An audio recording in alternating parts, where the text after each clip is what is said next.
Do you reckon that we here could auto-regulate ourselves? Is that something we Absolutely. could, because we have sat down a few years ago, and it really sort of puffed up in the air. We all, 4 or 5 of us would sit down, what we called ourselves, the bigger ones, if you like, and we never really followed through. We don't really follow through because the biggest obstacles that we've always had on these conversations actually is the pushback from those who don't want the regulation. Yeah. It's those who know that they are not playing by the rules, and they know they're cheating the system, and they know they're not going to be able to match the expectations in terms of criteria, criminal records, insurances, having offices, paying their taxes. That's just the minimum level of expectation. Client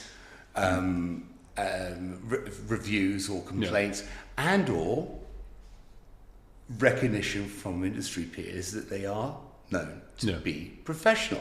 Yeah.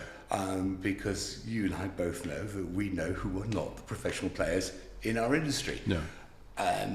Is it fair for us to be shouting it out loud? No. But when it comes down to us talking about regulation and putting things in place, saying, oh yes, this is just a club for the boys to be able to do and control their interests. No, it's not about controlling our interests. It's about controlling the interests of the market as a whole, what's best for the market, because there are some people who are not good for the market, and yes, they need to be excluded if they're not good for the market, if they are corrupt, if they're not honest, if they're not ethical, if they are bending the rules, if they're not paying their taxes, if they're not paying their rent, if they're not they don't have their insurances, and they're not acting ethically, then yes, no, they should not be allowed to be operating in the market.